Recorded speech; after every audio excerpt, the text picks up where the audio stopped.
Do you want to improve at a quicker pace? Check out GITGUDRacing.com, where I'm offering the most accessible coaching sessions on the market.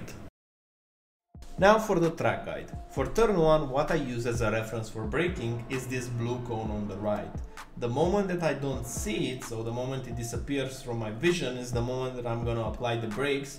And it's initially a heavy braking zone. You want to brake hard, but you want to drop it sooner, because this corner is a high-speed corner. You just braking to stop the car down and to generate the initial rotation under braking. And let me show what I mean by this, because I'm turning, and if you notice on the steering wheel right here, at this point, I'm turning a bit to the left, you see, because I have a bit of oversteer just because of the initial pressure under braking, and this oversteer is making the car arriving at a slip angle at a corner, so rotating a bit on entry.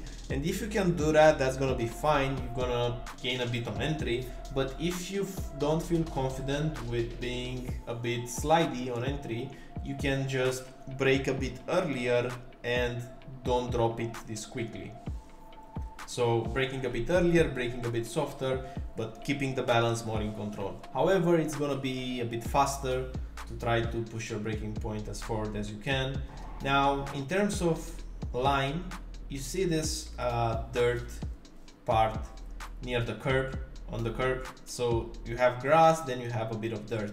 You want to go over this curb and cut it at this dirt. Like, imagine this dirt appeared here because cars cut this curb. This is exactly what you should do. So cutting this curb at the dirt and then being back on throttle. And notice that in the shape of throttle, when we're going back on throttle, it's like a straight line up. You don't want to build up the throttle. It's like an on and off switch. On throttle, you're going on and then staying on throttle. Repositioning for the next corner, I use as a reference for positioning this green curb. You see this road opens up a bit in this part. So what I'm doing is I'm trying to bring the car to this spot, not exactly there, but so close to it. And the moment that I arrive is the moment that I'm applying the brakes. Is like 5% brakes. This 5% will make the front end point, and also the rear being a bit oversteery because of the steering angle. So this braking plus steering angle combination is making the car a bit loose, and you have more grip to the fronts, less grip to the rears. Exactly what you need to navigate this corner. And then I'm playing with the throttle to adjust it. This adjustment in throttle was not ideal, so you should aim to have a more smoother line than what I did. So this was a mistake for me.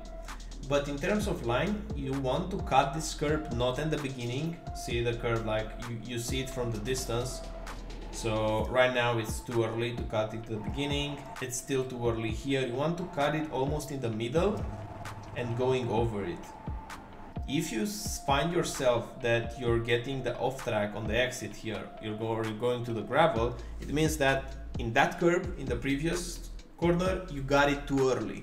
The later you're gonna have it and the later you're gonna apex, the more space you're gonna have on exit. Now moving into the next corner, I use as a reference for braking in this corner the 50 meter board. I'm looking at the 50. So the moment the 50 disappears is the moment that I'm applying the brakes. It's a hard brake initially, it's kind of like turn 1, but it's a bit of a longer zone of braking, so you're allowed to hold it for longer and then drop it. I use second gear, and again, notice this dirt near the grass.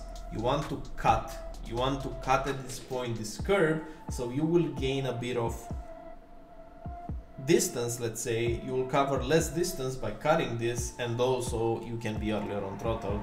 And notice on throttle, I'm going like an on-off switch again, but I had a bit of trail brake, if you can see in the shape. So it's important to not drop the brakes, because it's important to stay glued to this curb. So you're aiming at this curb right now, going over it, and then back on throttle with 100%.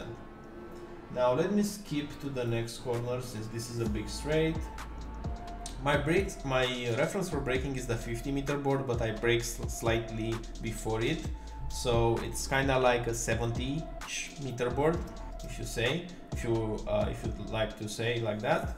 I'm using a lot of braking on entry, and I'm looking at this curb again. I just want to stay glued to this curb in first gear. I don't want to track out wide, because if your exit is gonna be more to the left, you will have a hard time repositioning for the next corner, in which you have to be as close as you can to the edge to open up. So it's more important to be glued and to follow this curb right here rather than to carry more speed.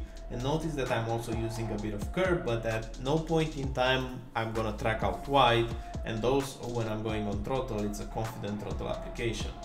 Bringing the car to the right, and I use as a reference for braking and turning this dirt to the right side of the white line.